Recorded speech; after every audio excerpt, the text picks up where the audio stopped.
as you integrate into a new organization, okay, outside the military, whatever you're doing, how do you change, your approach to management, leadership, problem solving, whatever the case may be. One of the things that I tell people all the time is get comfortable with the concept of a flatter organization where, you may be whatever your title is and you report to a assistant vice president who reports to a vice president who reports to a senior vice president or whatever your organization looks like.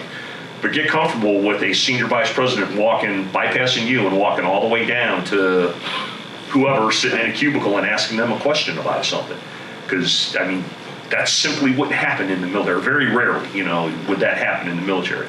And I've seen a lot of people making the transition from the military to the civilian world. That happens to them and they flip out because they're just not accustomed to that. What do you mean the senior vice president went down to the coordinator to talk about this? And then that, kind of generates this whole flurry of activity. And you have to get comfortable with that.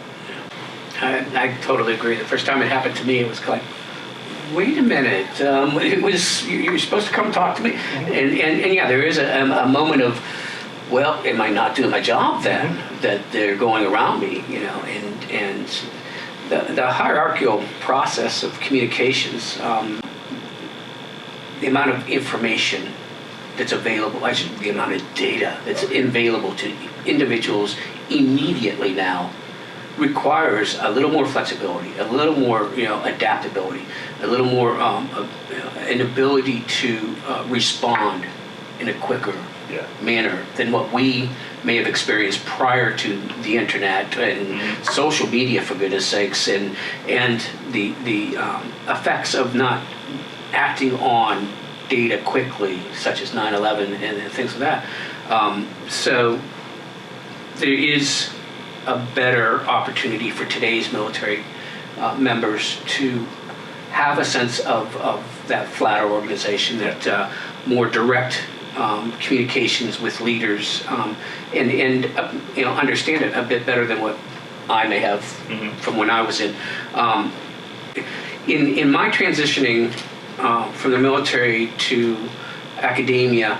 It was a matter of I was looking to change my life set too.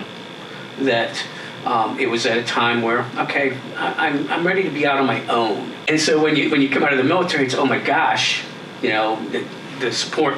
Wow, there's no sergeants, there's no, petty officer first classes, there's no chiefs, so you have to start to build your own support mechanisms. You have to build your own support networks, and I found that to be very, very important.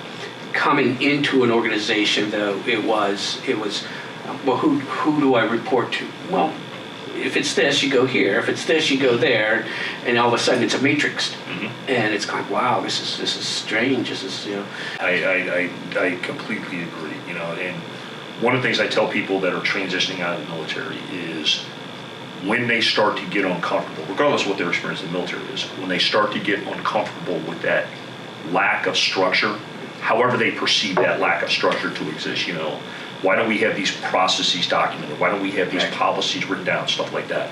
I tell them, it's like, well, then go fix it. Okay, if you think it's an issue and you think this needs to be written down or that needs to be captured and codified in whatever format it's captured and codified, then go do it. Okay, because you still have authority for kind of this group of things right here within the purview of the group of things you're responsible. If you think there's a shortfall there, okay, in terms of policy, process, procedure, structure, whatever you want to call it, and you're responsible for what goes on in that organization, then go address it, because I tell them, I said, that's no different than what you did in the military. Right. Okay, you had an organization, you had a unit, you had a group of people, you had a team, whatever you call it, okay, you had a mission. From that mission, you derived a set of tasks that you had to do, and your commander looked at you and said, go do it. So I tell people the same thing. That approach really doesn't change when you get out of the military.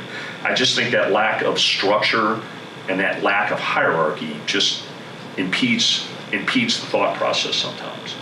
Well, yes, and the fact that I can look at you, had a master sergeant and a chief master sergeant. yeah. We don't have those little Yeah, we have those badges anymore. identifiers now, yeah. Right. You know, and that causes some consternation Right. because it was so easy to tell where you were in the pecking order. Right. Whereas now someone walks into your office. You got short hair and loud voices, and that's it. Yeah. Right.